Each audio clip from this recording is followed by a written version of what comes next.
Good news, survivors. The garage is back.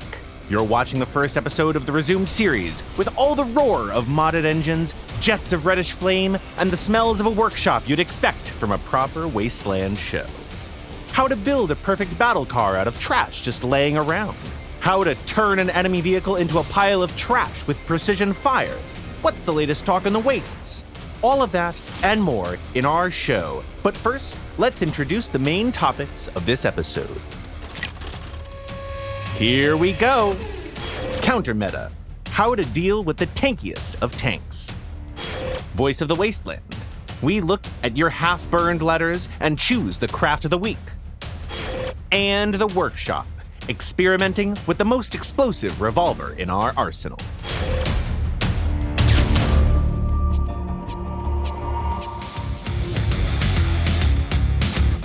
Hi, this is The Workshop. It's a shop, and here we work. Or more often, just blast the roof off with all the weapons that we have here. In fact, let's take a mandrake over there and see if the roof holds. What? We need to talk about parts we have here first and shoot the mandrake later? God damn it. Okay, actually, in this room, we discuss all sorts of useful parts. Guns, generators, wheels, cabins, but mostly guns, though.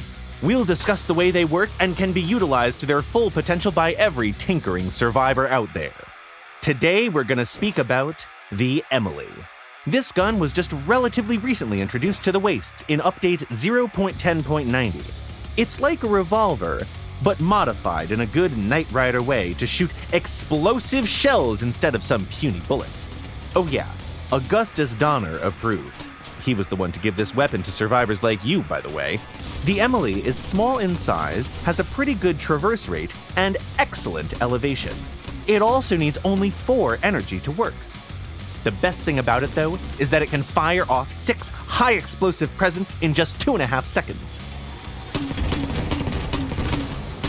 After that, though, you have to reload, and it takes quite a long time. It's also not very sturdy, with a durability of just 100. All of that means that we better adopt the time-honored hit-and-run approach. Think like a Ravager. The Emily should be mounted on a fast and an agile platform, allowing you to get the drop on an enemy, and then to disengage in the blink of an eye. That basically leaves us with 2 options, hovers or wheels. The former, because with them, you don't give a damn about the terrain underneath. The latter, because they go fast, and fast is good. Okay, let's talk cabins. One of the ways we can do it is by relying on something like the Harpy. It has a very nice perk, giving us bigger explosions, like literally bigger ones.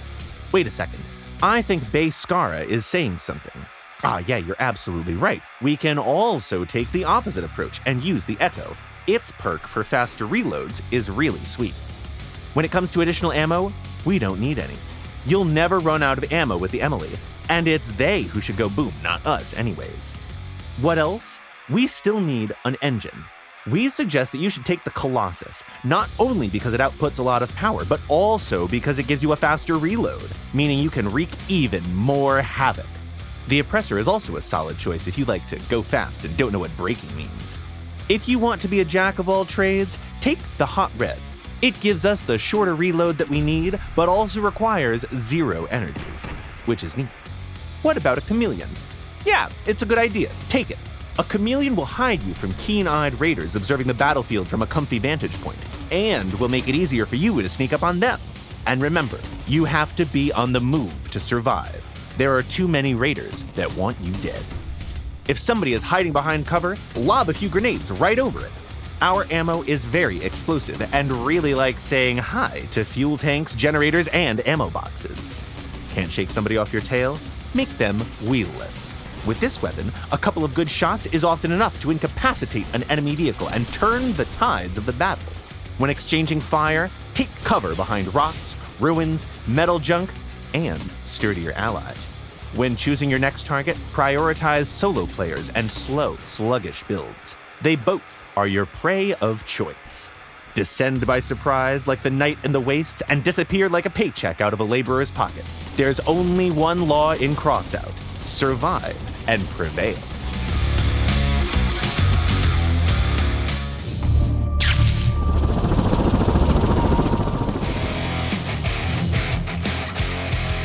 meta is a harsh mistress. Sometimes a specific design becomes so popular that it might seem as if there's no escaping it.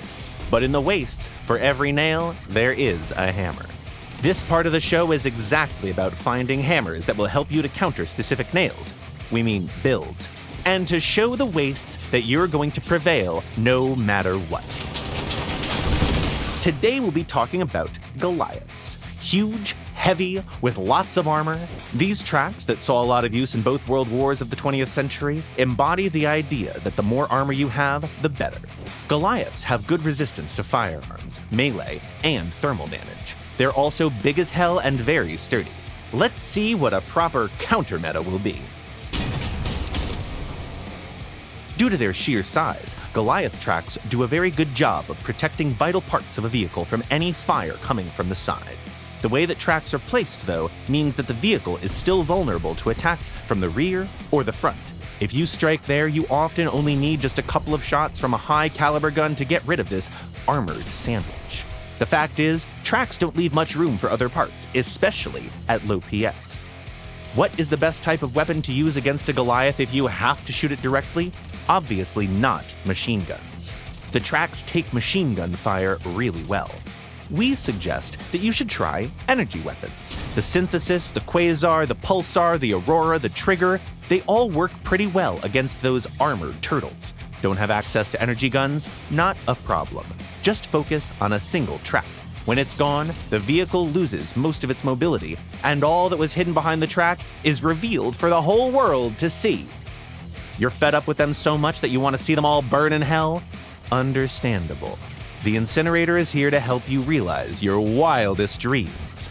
More often than not, this weapon is used as a secondary, but it's simply amazing at melting heavily armored tank builds, especially if the owner of the tank was greedy enough to have both a generator and a fuel tank installed underneath the vehicle.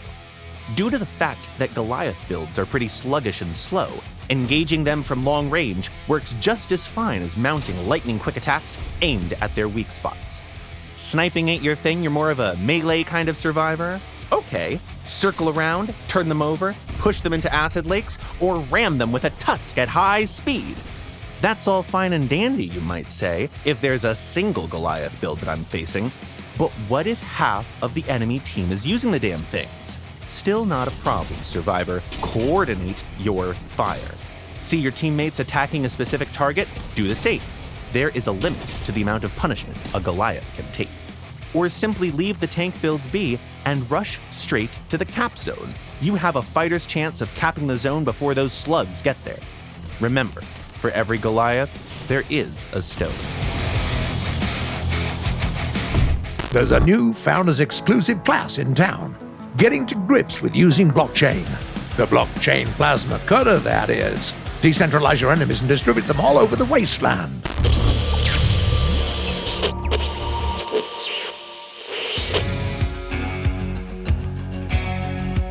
The first message comes from a survivor called Crazy Nat is Back. An excellent name, by the way. Here it is. Bring back the Crossout series, The Garage, again! Well, ta-da! Here it is, mate. By the way, feel free to give us feedback right here in the comments below. Do you like the first episode? Just tell us how it is.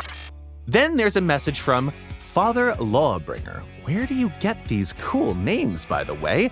Father Lawbringer says, I have the game on Xbox and I keep getting an error code. Help a brother out! Good day, Father. The easiest thing you can do in this situation is to contact our tech support. We have a full team of experienced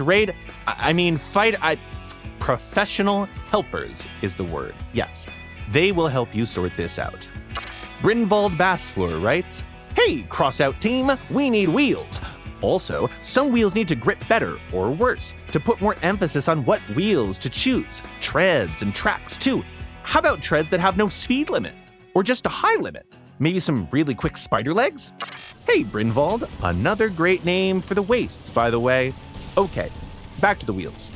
The fact is that we had a system where different types of wheels had better or worse grip on different surfaces. But after a while, we realized that the system was unfair, as the maps were chosen on a random basis and you could find yourself in a pretty bad spot through no fault of your own, which was not good. So we removed different grip performance for different wheels, while still making them distinctly different with all sorts of attributes like durability, resistance to a certain type of damage, effect on the power of the installed cabin, and so on. As for your other suggestions, that might be interesting, but it's all about in-game balance in the end. Although really quick spider legs would certainly be hilarious. A player called Trouble57 writes, "This is my favorite game at the moment. Keep up the good work. But if there's one thing I would change, it's that it's a bit easier for new players to get cool parts like weapons and tracks. Can you do that?" Thanks for your kind words. That's exactly what keeps us going. As for the availability of cool parts, you see the game is basically all about getting new parts and crafting new exciting builds, each better than the old one. If it's too easy, it's no fun. Of course, if it's too hard or takes too long, that's no fun either. We try to strike a balance here. What can we say? We'll do our best. And now, the most rewarding part of our show, in more ways than one. We are going to choose a single blueprint from the exhibition and show it here so that we can all bask in its greatness. It might be just an easily craftable, effective build, or an extremely high-tier super battlecar, or just something unusual and unexpected. Today we'd like to show you this beauty called Zero. Not a single gun or a saw blade in sight. This is a copper's car that doesn't need to brandish his service weapon to get others to follow orders. A classy ride for a survivor with self-respect. And it's built with parts that are most easily obtainable. That's it for today. Tell us what you think in the comments below. Ask us questions. And if Odegon permits, we'll answer some of them in the next episode. Subscribe to the channel, leave us a like, and good luck.